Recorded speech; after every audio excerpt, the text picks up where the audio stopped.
You are listening to the Intrepid radio program with Scotty Roberts. Intelligent Talk.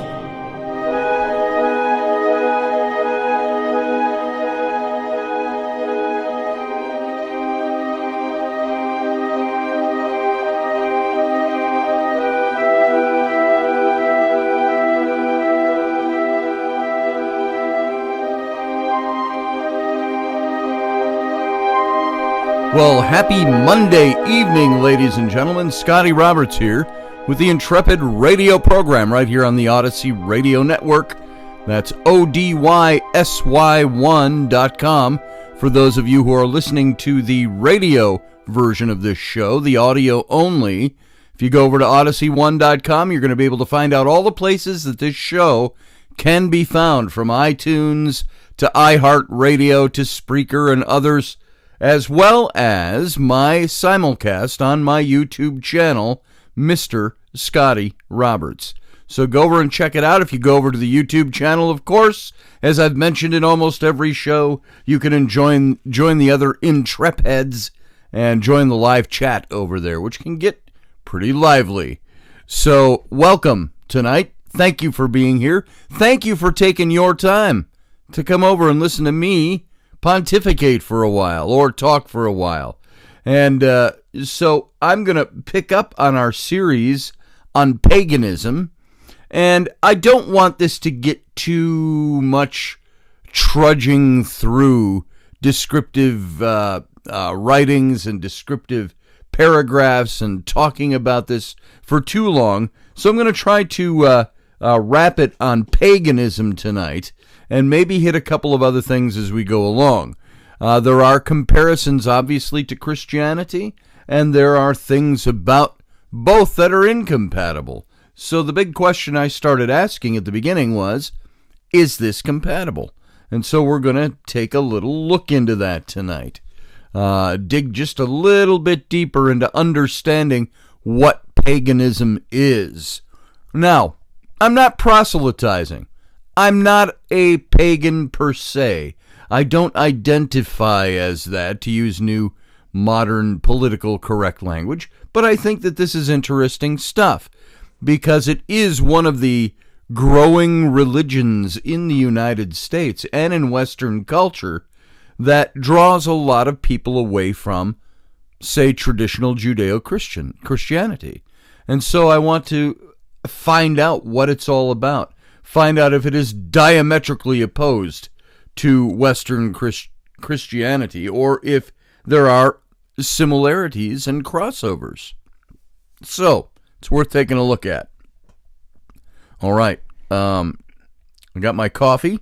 I got my notes somewhere on my computer. But before I get into stuff, I want to talk about something that, does it bother me? No.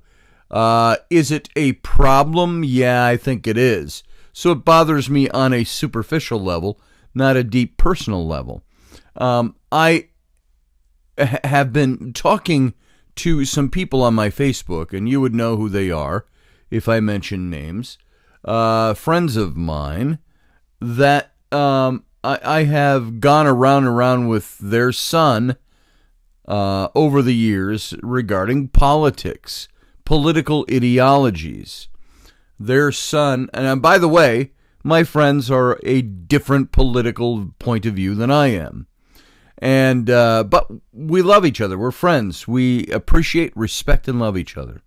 But their grown son is somebody who is an activist, at least to a certain extent, a vocal activist, a keyboard activist that I know of. I don't know that he does much else than that. But he has staunch beliefs about politics nowadays, and he tends to color anybody who doesn't believe the way he believes or sees things because he believes he has an incredibly analytical mind and that he has figured out how things work. And so somewhere along the way, a few years ago, he called me a Nazi. Big whooping deal. I've been called worse things than a Nazi. And but I did call him on it. And I said, you know what? Just because you call me a Nazi does not mean I have to stand up and defend myself against your charges, which I'm not going to waste my time doing. I said, but I challenge you to cite anything I have ever said or stood for that smacks of Nazism. Now, of course, something we found, and what's kind of bothersome about this, is that historical definitions of Nazism and current-day politically correct definitions of Nazism can be vastly different. And so when you start using your politics to redefine words and redefine phrases and redefine ideologies, then there's a problem when it comes to debating them or discussing them or whatever. So this person, again, this morning has said some things to me very early this morning. And he had originally blocked me, but apparently unblocked me so he could restate his reasons why he believes I am a Nazi, and anybody who follows, and he can't just say President Trump.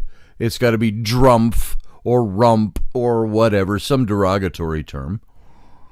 And which is fine, I guess, you know. I think the worst I once called Obama Obama, but, you know, we do that in discourse. But when you're trying to engage in, let's call it an intellectual discourse about something, or a debate about something, those kinds of terms start to fall very flat and fall outside the realm of things that you'd say if you're trying to maintain or sustain or create a point. And so there was several charges again this morning of him telling me I'm a Nazi, and I'm a Nazi because of, and of course he posts article after article after article. And you know what? I don't read articles that people post when they're trying to argue with me, unless it seems more pertinent. These were things that he was trying to establish his case from his point of view, from websites that are definitely from within his point of view. And I've seen most of these articles before. And I said, look, I'll talk to you about these things, but I don't need to read articles. I don't have time to do that. Why don't you just cite some examples for me? Since you know me so well, cite some examples of what I do that shows I am a Nazi or I believe in a bigoted fashion, which were his claims. And he just kept defaulting back to generalities about a political mindset as opposed to supporting his claims. And so I said, look, if you can't support your claims, I said, I'm going to call you on it. I'm going to say you don't have facts in hand and you don't know me very well. And I do know this person. I know this person personally. The first time I met him, I thought he was an incredible gentleman. And we had some great times, great talks. It was back in 2013 is when I first met him. And since then, though, has, of course, the rise of Donald Trump, the election of Donald Trump, and the proliferation of having to make sure that there is a political movement out there that stands against him and calls him on what they believe is his bigotry and so on. Not here to discuss that tonight. And I wasn't there to discuss that. All I did was respond to his charges against me.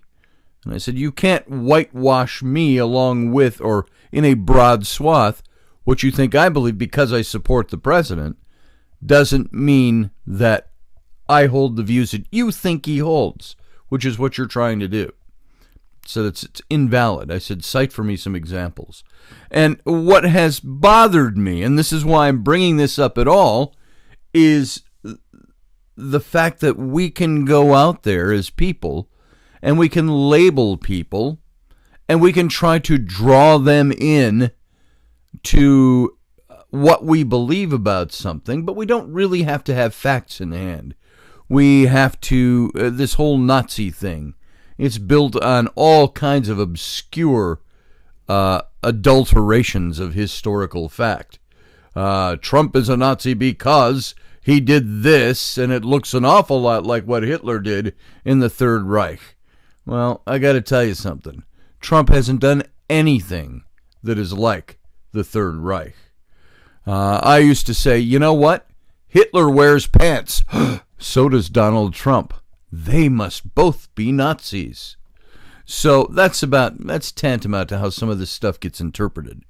But to lay a personal charge on someone, and what I saw him doing this morning was maintaining his position.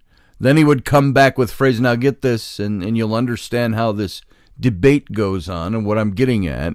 Comes back and makes statements about, well, you're not doing anything to prove otherwise, therefore you are what I say you are. And I said, that's not the way that works. I said, look, basically, I'm not going to waste my time debating you about that. Did that 2 years ago, just before you blocked me, called and labeled me a Nazi and blocked me. And I said, I don't have time to debate you about this. And that is what I called to him this morning. I said, that's pure Alinskyism. Saul Alinsky, who wrote The Rules for Radicals back in the 60s. And one of the things that a radical must do is isolate its opponent, and you can say things that aren't true, but that you can almost give a hint of truth at the core of what you're saying, but you adulterate that, and you spread that, you disseminate that rumor, that falsehood, and then you leave it on that person to have to stop what they're doing to defend themselves. I don't do that. You know, what is it they said in Living Color, which is now politically incorrect, but Damon Wayans playing Homie the Clown, he says, homie, don't play that. And that's exactly how I am with that. I don't play that game. If you're going to call me something, then you better sustain it with some facts. Don't lump me in with whatever your radical point of view is, and then don't insist that I am that, despite anything else I have to say. Well, there, you've just proven my point. I didn't prove anybody's point in that conversation this morning. I simply challenged him to, you show me where I have acted like a bigot or where I have acted like a Nazi, and then we'll discuss that. But show me some examples of that. Point out where my political philosophy has spelled that out. And so this is an interesting thing, and I'm going through it this morning. And his parents, whom I love dearly, they insist that, well, this is their son, and he has his facts straight, and he knows what he's talking about. But they won't come so far as to agree with him about me, because then they would have to take on the personal attack. And so it becomes a thing that gets openly debated, and he doesn't get called on it. So it's interesting how human nature works. This is the kind of thing, I think, in Christianity and paganism, which we've started to talk about over the last week and a half.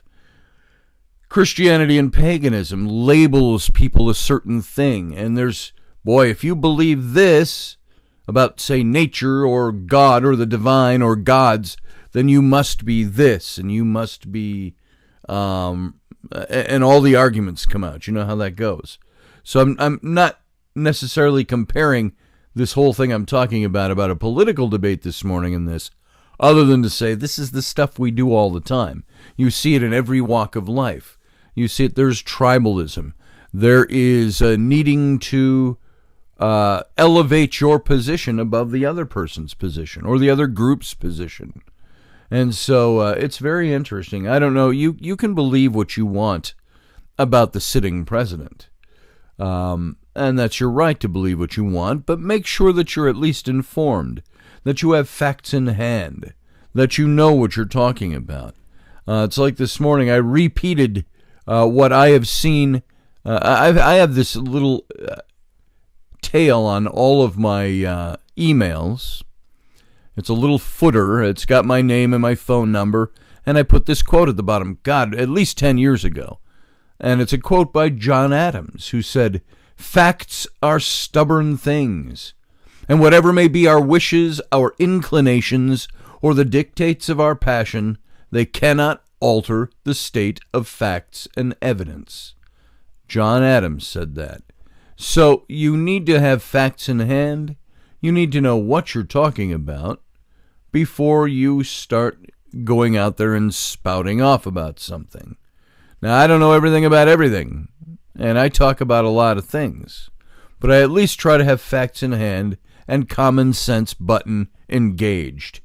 So, I don't even know where I'm going with that. Probably nowhere. I just wanted to talk about that this morning. This is a problem I see in our society nowadays, is that there is a belief system that is put in place, at least politically, ideologically wise, and if you can even elevate some of the stuff to political ideology, but there is a belief that is not founded by fact. It's founded by feeling, the way you feel about something, or the thing you feel that you need to believe about someone or something.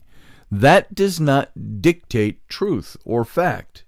That dictates an expression of your personal perception and your take on something. So,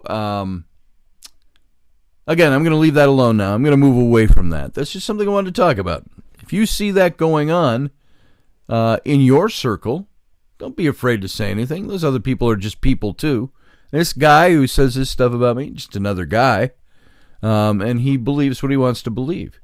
But he is so motivated by his emotions on the thing that he can't see past that. Sometimes you have to suppress your emotion about something in order to express the facts about a thing. I can be emotive about anything. I could be emotive, say, about Adam Schiff and the whole process with the impeachment. But then somebody else will call me out and say, you're just being emotive, you know. The Republicans did this too with Bill Clinton, blah, blah, blah, blah, blah. And on it goes. You can't just judge or gauge somebody by what they're doing and what they're saying anymore. You've got to tie in all this other crap to make your point. So, and then you don't abide by what you see right in front of your face. You have to make shit up in order to bolster your case. And the way it works with Alinskyism, where they're trying to label somebody and get somebody to believe something about somebody in the public eye, they make the charge. And once the charge is made, the words are out there. And the person you're targeting either has to ignore it completely and let the charges go, oh, well, he didn't answer the charges, or you have to stop and address it, or you have to start defending yourself against it. So I choose to not defend myself as much as I choose to say, what you're saying is, you're welcome to your perception, but you should get better facts you should have more facts in your arsenal than just what you're saying. So there you go. Now I'll leave that alone. I'm just rambling about that anyway. So take that to heart as you look at the politics that are being played nowadays. Now, getting into paganism, I did want to talk about what makes a pagan. What is a pagan? We kind of started that the other day. Is this a necessary thing to know? Maybe, if you're thinking about it, if you want to be informed about it, rather than making shit up about it, or listening to what somebody else has to say about it, it's okay to find out and do a little fact-finding about it. Some things about paganism I like. There are some things I don't like. Then I also have to ask myself the question, do I like what paganism says solely because it contradicts things that I have problems with in my other position on, say, Christianity or Western tradition? And so I have to look at that and I have to balance it out and say, do I like this over here simply because I don't like this over here? Is this true?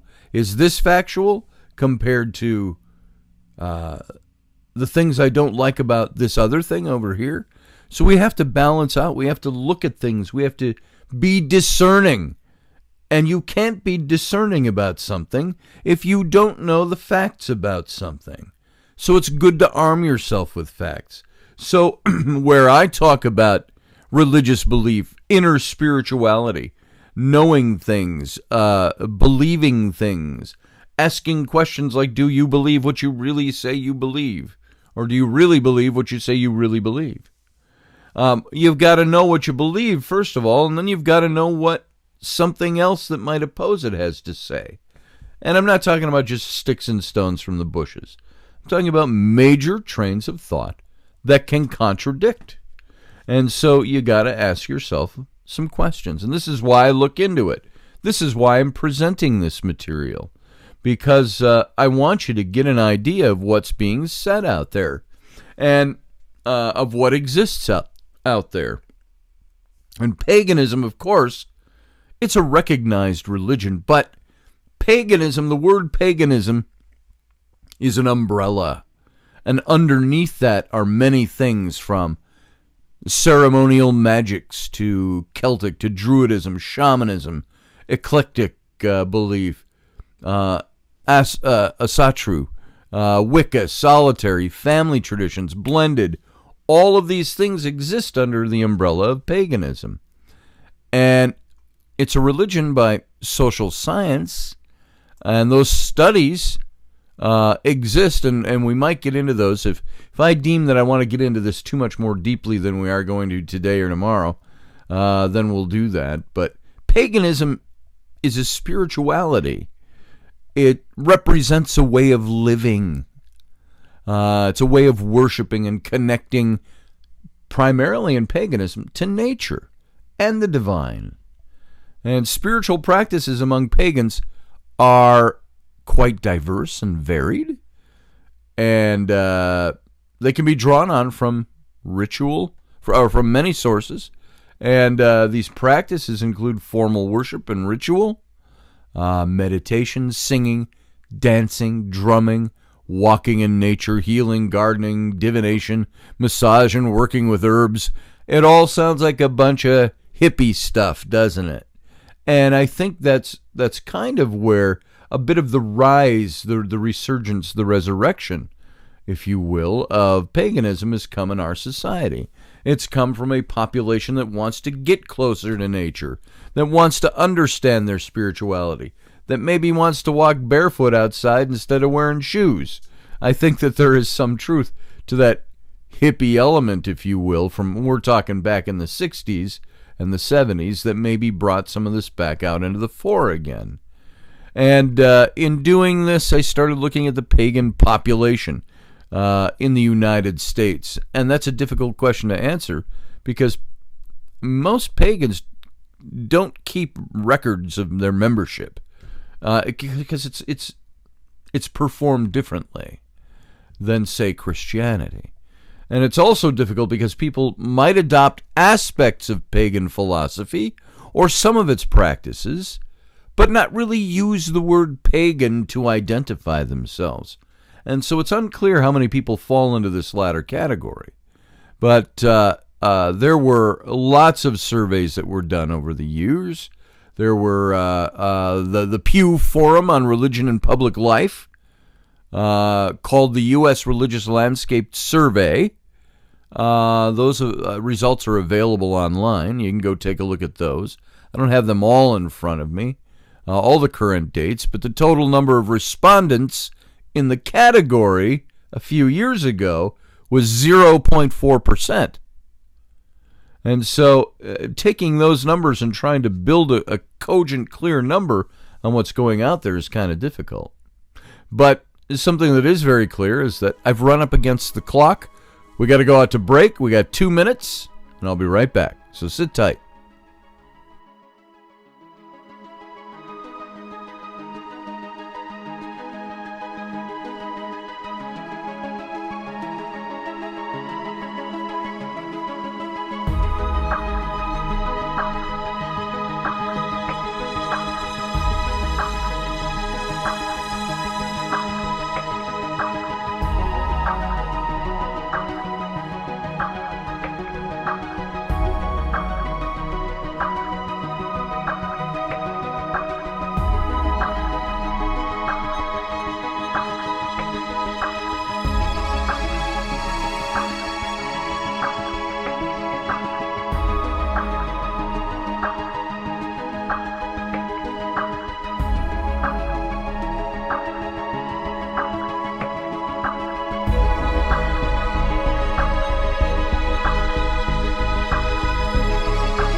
Hey folks, welcome back from that break. This is Scotty Roberts. This is the Intrepid radio program you're listening to, and you can find the audio at odyssey1.com, ODYSY1.com, and you can go over to my YouTube channel, Mr. Scotty Roberts.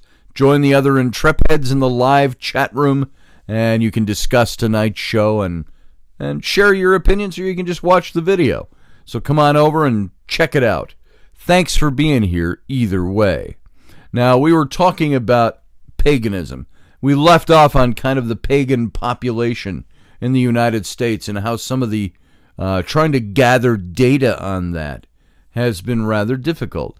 And sometimes paganism is used as a word rather than a particular practice because there's so many things that fall beneath it. So, I'm asking the question, is paganism, because it's a question that's asked out there, is it one of the fastest growing religions in the United States? And I think it can be said that it probably is. But don't burst out the mead mugs yet. Pagans are still a very small minority in comparison to both U.S. religions and world religions at large. And let's see, you can read Census Bureau abstracts on this, and the number of pagans from, say, 2008, pagans and Wiccans combined still only resulted in 0.3% of the population, which means that 3 out of every 1,000 people that you meet will be pagan. But that number doesn't account for people who classify as spiritists or Unitarian, Universalists, or non-classified, because there's so many different types of paganism that they necessarily don't use the word pagan to describe themselves. I bump into a lot of pagan people. I bumped into most of them through my affiliation with the Minnesota Renaissance Festival, which, by the way, promotes kind of this hippier lifestyle, this carny lifestyle, this traveling show, which reminds me of Cher's song from back when I was a kid in the early 70s, gypsies, tramps, and thieves. Hear it from the people of the town. And Mama used to dance for the money they'd throw. All of that stuff. So that's where we got our views over the last generation of what makes up paganism. And that it grew out of that whole perception that the public gets of that group of people. So I bump into a lot of them, and that's where I've met most of them, is through my affiliations with the Renaissance Festival, and of course branch affiliations that come off of that. New Age shops. You ever been in a New Age shop? Looking for incense or crystals or tarot cards or things like that. They don't call themselves pagan all the time, but rather you hear the words animist or druid or asturar or heathen or shaman, etc. All of those things come up as words that describe what people are. And the war over what gets lumped into the pagan category and what doesn't just wages on around us. But I'd bet that many of these folk filled in the non-classified space, rather than pagan on the Census Bureau surveys. Personally, I prefer to think of paganism as a system that seeks to revive an ancient system of earth-based values. But not everybody shares that definition. And that's the thing. And within paganism, that's okay. There's no strict mandate there. So the statistical number of pagans is probably much smaller than the real number. And there are definitely more pagans than what's represented on a survey. Pagans are still believe it or not, a persecuted minority in many ways. So a lot of pagans tend to be private about their beliefs to the point where we wouldn't even write it down. And also, they wouldn't write it down. There, I just put myself personally into that lump, and I don't know that I am yet. So Also, the 0.3 number, that's from 11 years ago when that was taken. So there's obviously been a growth in that 11 years. So the current number could be anything from 0.5% to 2%, 3%, or 4% in that amount of time. But even though the numbers are small, paganism and Wicca are still growing at an incredibly speedy rate in the United States. Between 1990 and 2000, that 10-year span, that decade of the 90s, the number of Wiccans in the United States increased from 8,000 to 134,000 just in that decade alone. And that is 20 years ago, the end of that decade. And just about 20 years ago. That's an increase of 1,600% from the beginning of the decade to the end of the decade. And between 2001 and 2008, the number of pagans overall, Wiccans included, doubled. So that's a growth rate of 200%. That's an increase greater than almost anything seen among other religions. And the number of Christians overall, in comparison, only experienced an 8% growth between 2001 and 2008, which is actually a decrease when you account for population growth. What do you attribute that to? Have people grown tired of Christianity? Does that mean Christianity is not true? Would it hold a person's heart? Would it hold people and attract people if it were truth? I mean, it did for 2,000 years. But how much of that 2,000 years did we also see a very forced spread of Christianity? I know for as many good stories as there are out there of missionaries and pastors and church work and God within the Christian concept, as many good stories as there are out there, there are bad stories of the spread of that faith. And does that make it real? Does that make it not so real? Or does it just simply make it a thing that people have really grown weary of, and they've not had the alternatives before, as has come with the growth of neo-paganism, this resurgence of paganism? And you have to note the number of evangelicals doubled between 2001 and 2008. The number of conservative Christians, such as Mormons and Baptists, also increased in that period of time. The number of liberal Christians, such as Presbyterians and Lutherans, have decreased. And so therefore Christianity is overall, it's kind of shrinking. Is that danger? It's dangerous to Christians. They see it as a nation rejecting the real God and the true God. But it's also kind of radicalizing in the process. Here, let me break something down. Here's the population of non-Abrahamic religions. By Abrahamic religions, I'm talking about Christianity, Judaism, and Islam.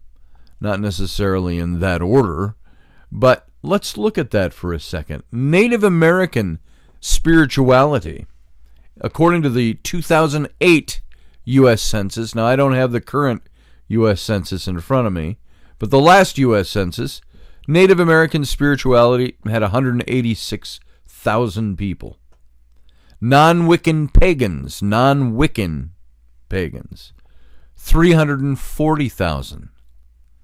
Wiccans, 342,000.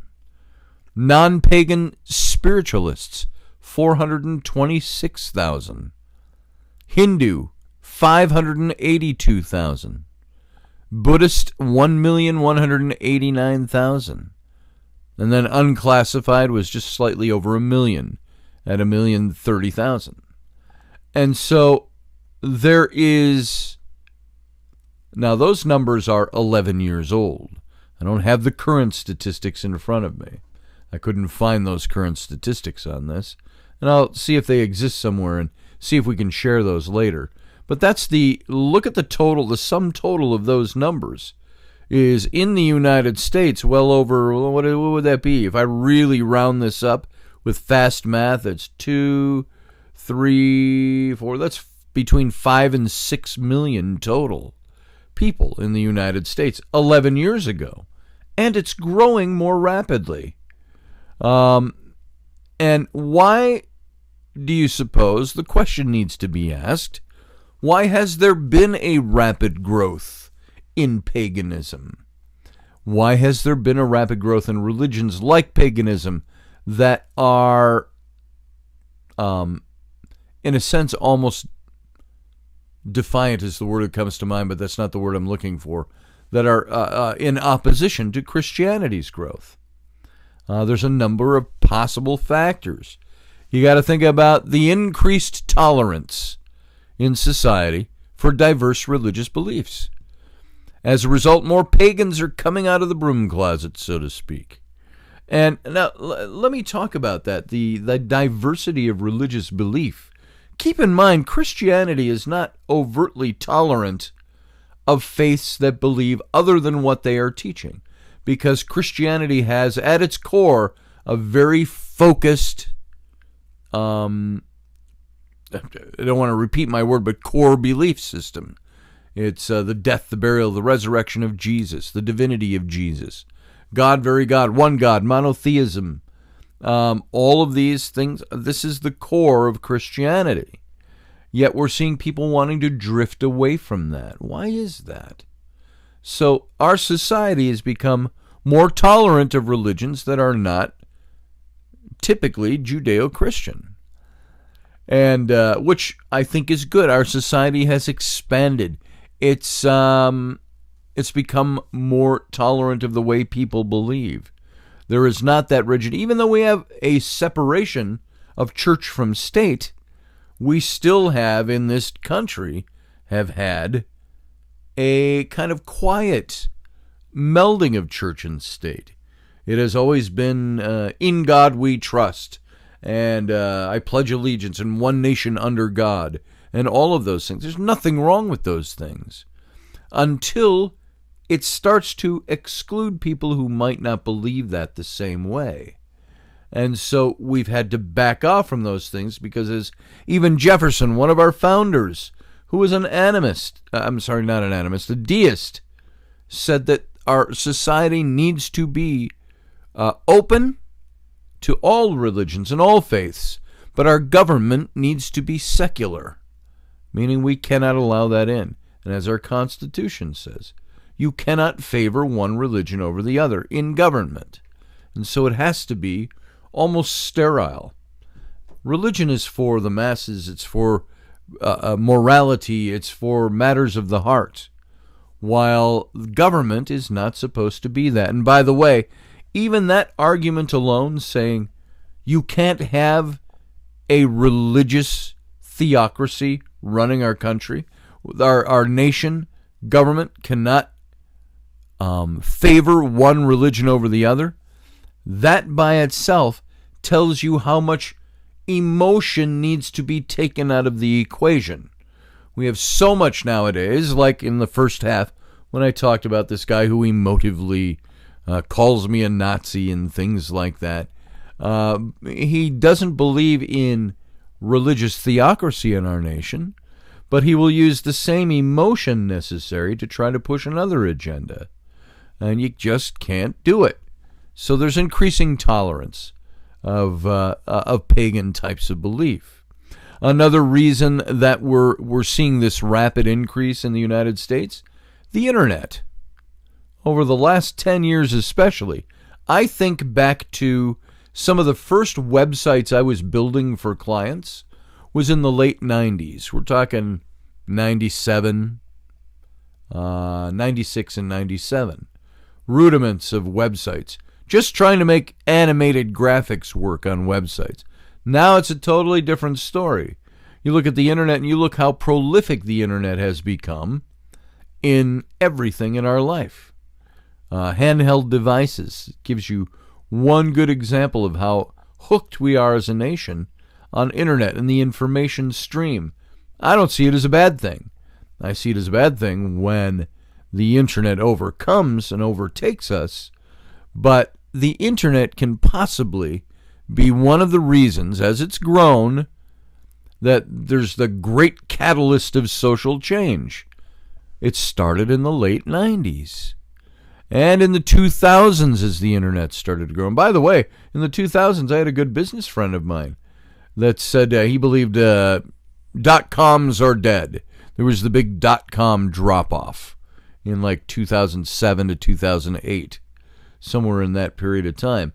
And there were people who actually thought the internet was dead. But, of course, we see it's not. All it did was grow in exponential leaps and bounds. So, before the internet, many people chose their faith by the community they lived in. And if you were a pagan in a pre-internet world, it was probably very difficult to find others with similar beliefs unless you met them at a New Age bookstore or an acquaintance, or like in my case, the Renaissance Festival. I bumped into some of those people who happened to be into what we termed the occult. And in the same way that drugs and rock and roll music and sparked a social revolution in the 60s, the internet opened up new gateways for social thought and experimentation. And this is how I think paganism, and along with many other things, got its growth boost, so to speak. Also, look at politics, the way politics work nowadays because of the internet. I think this has changed to a great extent how we do things in politics, in elections, in debates about politics, and so on. Just look at how that's changed, and you get the idea of how religion has changed. There's another factor in this rapid growth is that there's a growing, and we've already hinted at this, a growing discontent with Christianity. So like Generation Y is much more comfortable with homosexuality and women's rights than their parents were. And just throw millennials on top of that. And as a result, a religious book that promotes the stoning of homosexuals or the silence of women in a place of worship is becoming increasingly antithetical to the morals of today's more progressive youth. It's also becoming antithetical, believe it or not, to just society in general. To say that a woman is not allowed to speak in church, must keep her head covered in church, must not say anything, but must go home if she has questions and ask questions of her husband. That's in the New Testament, folks. The stoning of homosexuals, it's more not a direct command, but it's lumped in with a lot of other commands. You know, in the Old Testament, you couldn't kill somebody, you couldn't steal their goods, you couldn't have sex with their daughters or their animals, and you couldn't do what the Old Testament calls men doing things with men that are inconvenient, hinting at homosexuality. All stoning offenses. And so in one passage.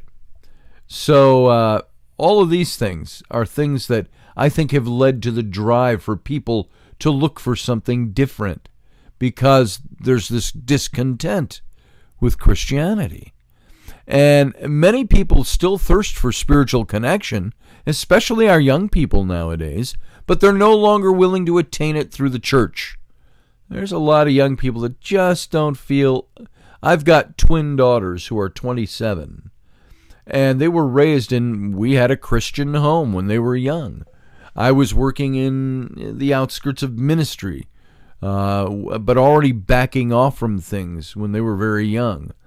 And I think the last time I took them to church, they were probably 13 to 14 years old. And then I was done going to church after that. And so they didn't grow up in the church. Their mom is somebody that, after we were divorced, tried to keep them in the church. But my daughters are somebody that they are part of this whole younger generation I'm talking about that has become dissatisfied with the church and wants to move away from the church and move away from that form of Christianity. And I think they are more open to paganism than they are anything else. So, and this would also classify my own kids in some of this, my older kids. There's a desire to reconnect with the feminine force of nature.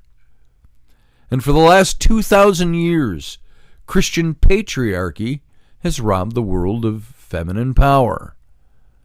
Perhaps even a feminine goddess. Is it any wonder that more slavery, wars, holocausts, and environmental destruction have happened in this time period than any other? Now, 2,000 years, by the way, I will state this. 2,000 years is about a third of our recorded history. So, as we've evolved and grown as a people, we've also gotten into many other things, many devastatingly bad things, and many good things. We've evolved society, but we've also done some of these heinous things, these atrocities in humanity. Even Christianity itself, without overtly condoning slavery, spoke to people of how they were supposed to treat their slaves. It just skipped over whether or not it was a good or bad thing, and just simply went to, if you've got slaves, you've got to treat them this way. You're emulating Christ. Well, if you're emulating Christ, should you have owned slaves in the first place? There is one book in the New Testament, I made mention of this, little tiny book of Philemon. It's a little letter that the Apostle Paul supposedly wrote to his friend Philemon, who was, I believe he was a Roman, if I'm not mistaken. Got to refresh myself on that. Just doing this one off the top of my head. But the letter was being delivered to Philemon by his runaway slave who had encountered Paul. And Paul said, you're obligated as a slave to go back to your master. But you are now a believer. So you have to go back and tell your master, while I'm your slave, I'm also your brother in faith. And that's what this whole letter was about. And Paul encouraging Philemon to treat him well and to treat him as a brother. So, but also recognizing the fact that slavery existed at that time. And so these are things that we have over the last 2,000 years. I'm not saying that the pagan past was a bed of flowers, of power hippies and things like that. It was definitely brutal and bloody throughout the centuries. But that society has increasingly become unbalanced as the goddess has been circumcised out of the religious equation. And even the patriarchal empires like ancient Rome and Greece understood the need for a female deity. Paganism recognizes this. And I think people that have grown tired and weary of traditional Judeo-Christianity are ones that are more open to the female deity. Another reason for the wildfire spread of paganism in the United States is a desire to reconnect with the earth. In a world that's becoming more material, more corporate, there's a yearning for something authentic and organic. Have you ever felt the desire to say, boy, I'd just like to go off grid for a while. I'd love to have a cabin in the mountains or in the woods. Or somewhere on a little island, even in the Caribbean, to use the almost opposite of that, to break away from society, to get away from things. I want to get more organic. I want to get my feet in the grass and the sand without shoes. I want my office to be the woods. Things like that. We think about those things. Maybe you don't specifically, but there are a lot of people who love to just get away from things for a while. Now, this explains, I think, the growing popularity of farmers markets. See farmers markets everywhere. Green movements. The growth of vegetables on the rooftops in urban centers. If we have to, quote, save the earth, then we have to fall in love with the earth. And that's what a lot of pagans do.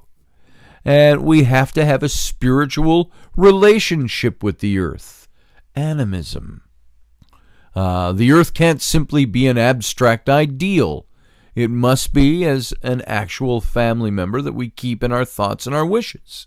I think this is part and parcel of why paganism has grown over the last couple of decades, is that people want to break away from the traditional and get into this. They want to get into really worshiping nature more. I don't think we need to save the planet. That's my personal take. But I do believe we need to be good stewards of the planet. We were given something, even if you abide by Christianity or Judeo-Christianity. You look at that and you said, God placed Adam and Eve in the garden to till the ground and keep it for him, to be good stewards of it, to work it. So I think we have to find ways to be conservators of our planet. I don't think the planet is necessarily in a position where we have to save it. It's not going to be dead in 12 years or 11 and a half years now. Thank you very much, Alexandra Ocasio-Cortez and the Green Movement people, the new Green Deal people. I think that's nonsense, by the way. To have a little more common sense. So there's a growing community. The number of pagans is indeed growing in exponential numbers, and probably off the charts by now. It's growing very fast, but we're seeing a very small number of people as part of that community, and really still fairly misunderstood. There's a lot of people who still think paganism is Satanism or occultism. And if you'd like there to be more pagans in the world or less misunderstandings, you should come out of the broom closet and be more open about who you are and what you believe, unless you live in a place where communities, circles, where you could run into some forms of persecution from mild to extreme. And so I see more nowadays, more acceptance of people who are into the Wiccanism, the paganism. People find them mysterious and exciting now, when before they found them fearsome and a thing to be really, in a sense, a thing that needed to be shunned and needed to be turned their back on.